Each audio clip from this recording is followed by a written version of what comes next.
10일. 필사의 탈출.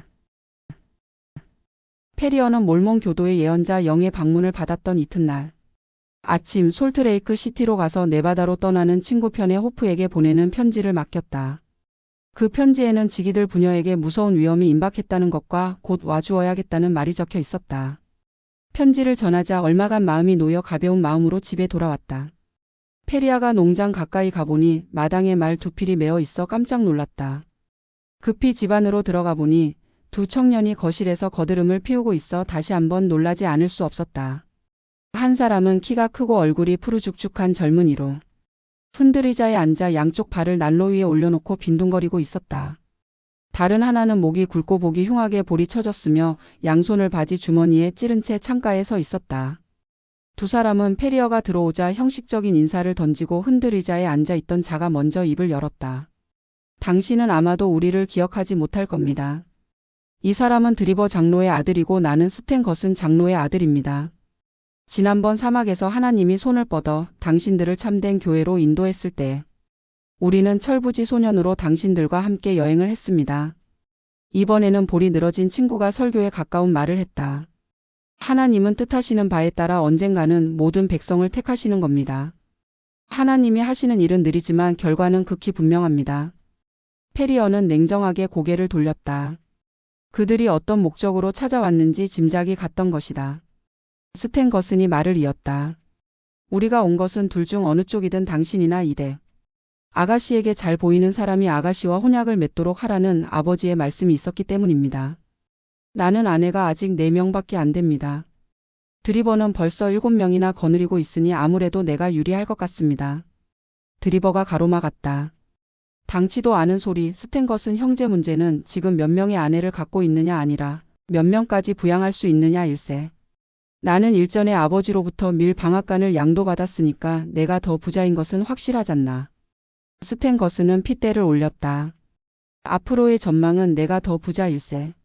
하나님이 아버지를 천국으로 부르실 때가 오면 아버지의 가죽 공장은 내 것이 된단 말일세. 또한 나는 자네보다 교회에서의 서열이 위가 아닌가. 드리버 청년은 거울에 비친 자기 모습을 바라보며 싱글싱글 웃으며 빈정거렸다. 어쨌거나 누구를 택하느냐는 아가씨에게 달린 일이 아닌가. 둘이 이러한 입씨름을 하고 있는 동안 페리어는 화가 끓어 두 녀석의 등을 말채찍으로 후려갈기고 싶은 생각이 굴뚝 같았다. 페리어는 참다 못해 두 사람 앞으로 성큼성큼 다가갔다. 이봐 어서 꺼지지 못해. 오라고 하기 전에는 얼씬도 하지 말았으면 좋겠어. 두 몰몬 교도 청년은 기겁을 해서 페리어의 험악한 얼굴을 바라보았다. 두 사람으로서는 자기들이 다투어 루시에게 구원하는 것은 페리어나 그의 딸에게 큰 영광일 것으로 생각하고 있었던 것이다. 페리어가 버럭 소리를 질렀다. 이 방에는 나갈 곳이 둘 있다. 하나는 이 출입문이고 하나는 저 창문이다. 자네들은 어디로 나가고 싶지? 페리어가 소매를 걷어붙이고 소나무 가지처럼 굵고 억센 팔을 휘둘러 보이자 두 청년은 놀라서 목을 움츠렸다. 자, 걸어서 나갈 테냐 아니면 두들겨 창문으로 내던지려? 그 서슬에 두 청년은 뒷걸음질쳐 문 쪽으로 나가면서 스탠 거슨이 떨리는 목소리로 위협을 했다. 혼날 줄 아시오. 당신은 예언자와 장로 회의의 결정을 무시했소. 죽을 때까지 후회하게 만들어줄 테여. 드리버도 한마디 거들었다. 하나님의 노여움이 어떤 것인가를 알게 될 거요. 페리어가 머리끝까지 화가 나서 외쳤다. 이 쥐새끼 같은 놈들 갈비뼈가 몇 대 부러져야 정신을 차리겠느냐. 그때 루시가 페리어의 팔을 붙잡고 늘어지지 않았으면 정말 무슨 일이 벌어져도 크게 벌어졌을 것이다. 그 사이에 두 청년은 허둥지둥 말 위에 올라타고는 뒤도 돌아보지 않고 달아나 자취를 감추고 말았다. 건방진 악당들 같으니라고. 루시 내가 저런 녀석들의 아내가 될 거라면 오히려 죽어 없어지는 편이 낫겠다. 아버지의 말에 루시도 고개를 끄덕이며 말했다. 물론이에요. 호프가 곧 와야 할 텐데. 곧 올게다. 하지만 빠르면 빠를수록 좋겠구나. 놈들이 무슨 짓을 할지 알 수 없으니. 분명히 호프가 한시라도 빨리 와서 그들 부녀에게 힘이 되어 주어야 했다. 이 개척지에 몰몬 교도들이 정착한 이래 장로들의 권위를 그만큼 노골적으로 모욕한 예는 없었던 것이다. 사소한 실수도 엄히 처벌되는 관례로 보아 이번 경우와 같은 반역에 얼마나 무서운 보복이 닥칠지 알 수 없는 일이었다. 페리어는 자신의 지위와 재산이 아무런 소용이 없다는 것을 알고 있었다. 지금까지도 페리어와 마찬가지로 재산과 명성을 가진 사람이 행방불명되고 그 재산이 교회에 몰수된 일이 몇 번인가 있었다. 페리어는 용감한 남자였지만 자신의 신상에 닥쳐올 형체를 알 수 없는 공포에 몸을 떨었다. 정체를 알 수 있는 위험이라면 정면으로 맞설 수 있지만 이런 상태에서는 마음은 까닭 모를 두려움으로 설렐 뿐이다. 그러나 페리어는 그 두려움을 딸에게 눈치채이지 않게 하려고 이 일을 대수롭지 않은 것처럼 가장했다. 그러나 루시는 아버지의 불안을 꿰뚫어보고 있었다. 페리어는 자기의 행동에 대하여 조만간 어떤 지시나 경고가 있을 것으로 예상했는데 그 예상은 틀리지 않았다. 더구나 그것은 뜻밖의 형태로 나타났던 것이다. 이튿날 아침 페리어가 잠을 깼을 때 놀랍게도 가슴 언저리의 이불 위에 네모난 작은 종이 조각이 핀으로 꽂혀 있었다. 그리고 거기에는 다음과 같은 글이 적혀 있었다. 그대가 마음을 고쳐 먹어야 할 기한이 29일 남았소. 그 다름은 경고문은 그렇게 끝나고 있었다. 밑줄 친 부분이 어떤 말보다도 무서운 의미를 지니고 있었다. 하인들은 모두 별채에서 자고 있었고 문단속도 물샐 틈 없이 해두었다. 그런데도 어떻게 누가 침실까지 들어와 경고장을 꽂아 두었는지 알 수 없는 일이었다. 페리어는 종이 쪽지를 태워버리고 딸에게는 아무 말도 하지 않았으나 간담이 서늘해지는 것을 느꼈다. 29일이란 분명히 영과 약속한 한개월의 날수였다. 이렇게 신비로울 정도로 은밀한 적을 상대로 어떻게 이길 수 있을 것인가. 그 핀을 꽂았던 손은 페리어의 심장도 찌를 수 있었을 것이다. 그 이튿날 아침에는 더욱 무서운 일이 있었다. 부녀가 아침 식사를 하려고 식탁에 앉았을 때 루시가 기겁을 하며 머리 위를 가리켰다. 천장 한복판에 수추로 28이라는 숫자가 쓰여 있었던 것이다. 루시는 그것이 무엇을 뜻하는지 몰랐지만 페리어는 가르쳐 주지 않았다. 그리고 그날 밤은 총을 곁에 두고 밤을 새워 경계를 했다. 아무것도 보지 못하고 수상한 소리를 듣지도 못하고 아침이 되었지만 문 밖에 나가보니 대문에 페인트로 27이란 숫자가 크게 쓰여 있었다. 이렇게 해서 하루하루가 지나갔다. 보이지 않는 적은 밤마다 페리어의 집 안팎을 넘나들며 한 달의 여유가 얼마나 남았는지를 깨우쳐주고 있었다. 그 저주의 숫자는 벽에도 쓰여지고 마룻바닥에도 문설주에도 쓰여졌다. 때로는 종이 조각에 숫자를 적어 유리창에 붙여놓는 일도 있었다. 페리어는 밤마다 경계에 눈을 번뜩였으나 그 경고의 숫자가 어느 사이에 쓰여졌는지를 알 수 없었다. 마침내 페리어는 미신적인 두려움을 품게 되었고 차츰 얼굴에 살이 빠지고 눈에는 쫓기는 짐승에서나 볼 수 있는 공포의 빛이 감돌았다. 불안과 초조감이 그의 심신을 좀먹기 시작한 것이다. 이제 살아남을 유일한 희망은 하나밖에 남아있지 않았다. 그것은 네바다 주에서 호프가 한시바삐 달려와 주는 것이었다. 저주의 숫자는 20에서 15가 되고 15가 10이 되었지만 호프에게서는 아무런 연락이 없었다. 길에서 말발굽 소리만 나거나 마차가 지나가는 소리만 나도 페리어는 호프가 왔나 해서 문간으로 달려나갔다. 그러나 오라는 숫자가 마침내 3이 되었을 때는 자포자기하고서 탈출의 희망을 버리고 말았다. 페리어 혼자로서는 개척지를 둘러싼 산악지대의 지리를 알 수 없어 꼼짝도 할 수 없었다. 그렇다고 사람이 다닐 수 있는 길은 어디에나 엄중한 감시가 붙어 장로 회의의 허가가 없이는 통과가 불가능했다.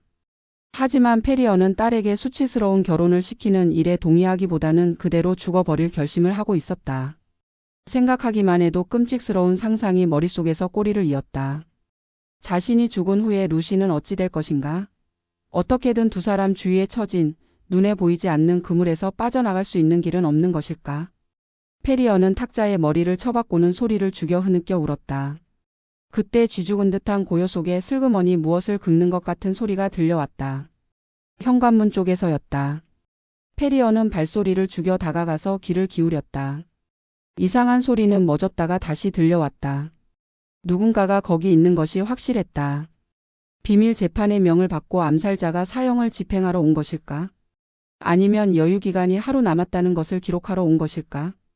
페리어는 이렇게 겁먹고 살 바에야 차라리 결판을 내고 빨리 죽어버리는 것이 낫겠다고 생각하며 확 문을 열어 젖혔다. 맑게 갠 밤하늘에 별이 보였다. 마당에도 길에도 사람의 그림자는 보이지 않았다. 페리어는 마음을 가다듬고 주위를 둘러보았다. 문득 땅 위를 보니 거기에 한 남자가 납작하게 엎드려 있는 것이 보였다. 페리어는 전신에서 힘이 빠져나가는 것을 느꼈다. 그림자는 소리도 없이 땅 위를 기어다가 왔다.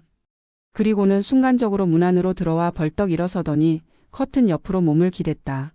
그 날카롭고 결의에 찬 얼굴은 틀림없이 호프였다.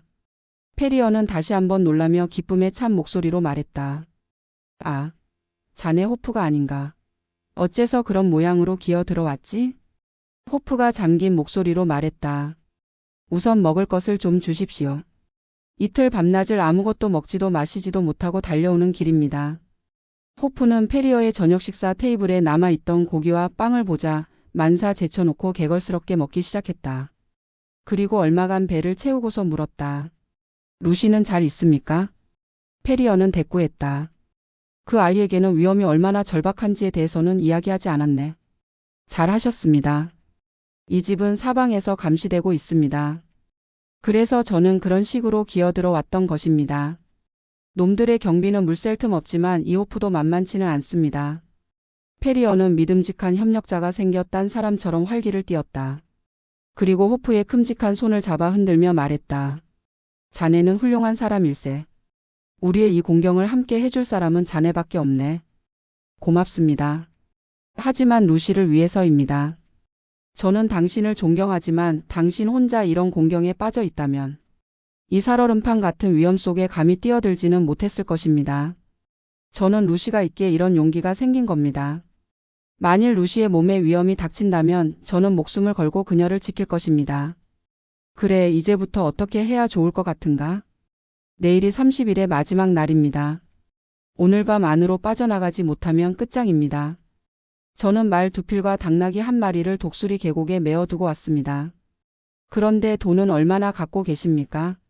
금화로 $2,000와 지폐로 $5,000. 그만하면 넉넉합니다. 저도 그만한 액수를 갖고 있으니까요. 우리는 산을 넘어 카슨시티까지 강행군을 해야 합니다. 어서 루시를 깨워주십시오. 하인들이 별채를 쓰고 있어 다행입니다.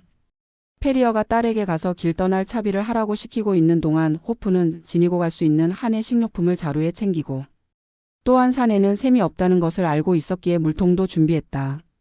호프가 대충 준비를 끝냈을 때 페리어가 루시를 데리고 왔다. 호프는 루시를 세차게 껴안았으나 곧 손을 풀었다. 한시가 급한 것이다. 호프는 나직한 소리로 말했다. 어서 출발합시다. 현관으로 나가면 당장의 감시자의 눈에 띌 테니까 침실 창문을 통해 빠져나가 옥수수 밭으로 기어 나가는 겁니다. 뒷산까지만 빠져나가면 말을 메어둔 계곡까지는 30km밖에 안 됩니다. 동이 틀 무렵까지는 산을 절반은 넘어야 합니다. 페리어가 물었다. 만일 감시원이라고 있으면? 호프가 허리에 찬 권총을 두드려 보이며 씩 웃고 말했다. 상대가 힘에 겨운 인원수라면 싸우다 죽는 수밖에요. 집안의 불은 모두 껐다. 페리어는 어두워진 창을 통해 농장을 내다보았다. 오늘 밤을 마지막으로 다시는 볼 수 없는 자신의 피땀으로 이룩한 농장. 그러나 딸의 행복을 위해서는 재산 같은 건 아무래도 좋았다. 나뭇잎이 미풍에 흔들리고 곡식을 심은 넓은 밭이 펼쳐져 있는 것을 바라보면 더할 나위 없이 평화스럽고 안온에서 그 공기 속에 살기가 서려 있다고는 믿어지지 않았다. 페리어는 금화와 지폐가 든 자루를 챙기고 호프는 식량과 물이 든 배낭을 메고 루시는 자기의 귀중품이 든 작은 가방을 챙겨 들었다. 세 사람은 창을 조용히 열고 검은 구름이 달을 가리기를 기다려 한 사람씩 옥수수 밭 속으로 기어 들어갔다. 그들은 옥수수대를 건드리지 않게 조심하면서 밭고랑을 기어갔다. 옥수수 밭에서 벗어나 막 오솔길로 가려 했을 때 억센 호프의 팔이 두 부녀의 어깨를 꽉 잡고서 내리눌렀다. 호프는 대초원에서 익힌 눈과 귀가 살쾡이처럼 날카로웠던 것이다. 세 사람이 숨을 죽이는 순간 2-3m 떨어진 곳에서 음산한 부엉이의 울음소리가 들려왔다. 그러자 좀 떨어진 곳에서 같은 울음소리가 거기에 답했다. 그러더니 오솔길 위에 희미한 사람의 그림자가 나타나 다시 한번 부엉이 울음을 흉내냈다. 그러자 두 번째 그림자가 나타났다. 상급자인 듯한 첫 번째 남자가 말했다. 내일 한밤중 매가 3번 울 때다. 다른 한 남자가 대답했다. 알겠습니다. 드리버 형제에게 전달할까요? 그에게 전하고 그로 하여금 그 옆에 사람에게도 전달하게 하라. 9와 7, 7과 5. 두 번째 남자가 숫자를 말하고 나서 두 그림자는 각기 반대 방향으로 걸어갔다. 마지막으로 교환한 숫자는 암호가 틀림없었다. 두 그림자의 발소리가 멀리 사라지자 호프는 민첩하게 행동을 개시했다. 그는 부녀를 이끌고 오솔길을 가로질러 솔밭 속으로 들어갔다. 루시가 나무 뿌리에 채여서 넘어지자 호프는 얼른 그녀를 안아 올리며 다그쳤다. 지금 보초선을 넘고 있는 중이니까 속히 빠져나가지 않으면 말짱 허실이 되고 말아 서둘러. 가까스로 신장로까지 나왔다. 한 번은 누구와 마주칠 뻔했으나 밭고랑에 숨어 그의 눈을 피다. 시내로 접어들기 전에 갈림길에서 호프는 일행을 이끌고 험한 산길로 들어갔다. 위를 올려다보니 가파른 두 개의 산봉우리가 앞을 가로막고 있었다. 그 봉우리 사이가 말을 감추어둔 독수리 계곡인 것이다. 호프는 쟁 걸음으로 큰 바위 사이를 누비고 물이 마른 계곡을 건너기도 해서 그늘져 사람 눈에 띄기 어려운 곳까지 갔는데 거기에는 충직한 3마리의 말이 기다리고 있었다. 루시는 당나귀를 타고 페리어 노이는 돈 자루를 들고 말해 그리고 호프 역시 나머지 말에 올라타고는 험하고 위험한 산길을 앞장서 나갔다. 한쪽으로는 높이 300m 이상이 되는 바위산이 거무튀튀하게 위협하듯 솟아올라 있고 반대쪽에는 울퉁불퉁한 바위가 즐비하다. 그 사이로 길이라고도 할 수 없는 산길이 나 있었는데 그나마 좁아서 일행은 한 줄이 되어 말을 몰아가야 했다. 길이 하도 험해서 승마에 익숙한 사람도 힘에 겨웠다. 하지만 3사람은 그러한 고난과 위험을 무릅쓰면서도 한 걸음 한 걸음 무서운 적으로부터 멀어져 가는 것이라고 생각하니 힘이 솟아올랐다. 하지만 잠시 뒤 그들은 아직도 몰몬교도가 쳐놓은 그물을 벗어나지 못했다는 걸 알았다. 3사람이 한 고갯마루를 막 넘으려 했을 때 하늘을 배경으로 바위 위에 우뚝 서 있는 보초의 그림자를 보았다. 보초 역시 이쪽의 인기척을 느끼고는 철컥 총알을 장전하며 물었다. 누구냐? 호프가 말 한 장에 끼워두었던 장총에 손을 대며 말했다. 네바다주로 가는 여행자요. 그러나 보초는 그 대답에 만족을 할 수 없는 모양인지 총을 겨눈 채 아래를 보고 물었다. 누구의 허가를 얻었는가? 페리어가 대답했다. 사인 장로 회의의 허가를 얻었소. 그는 몰몬 교도로서의 오랜 경험으로 장로 회의를 들먹이는 것이 가장 효험이 있다는 것을 알고 있었다. 다시 보초가 외쳤다. 9와 7. 호프가 옥수수 밭에서 귀에 담은 암호를 생각해내고 응답했다. 7과 5. 위에서 말했다. 통과해도 좋소. 하나님의 은총이 있기를. 고개를 넘어서자 길은 순탄해져서 어느 정도 말을 달릴 수가 있었다. 뒤돌아보니 아까 그 보초가 총을 지팡이 삼아서 있는 것이 보였다. 3사람은 몰몬 교도의 마지막 보초선을 돌파했고 앞길에는 자유가 충만해 있을 것으로 믿고 안도의 한숨을 쉬었다.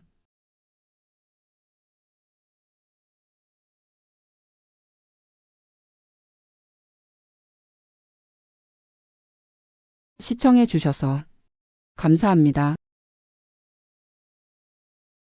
구독, 좋아요. 끝.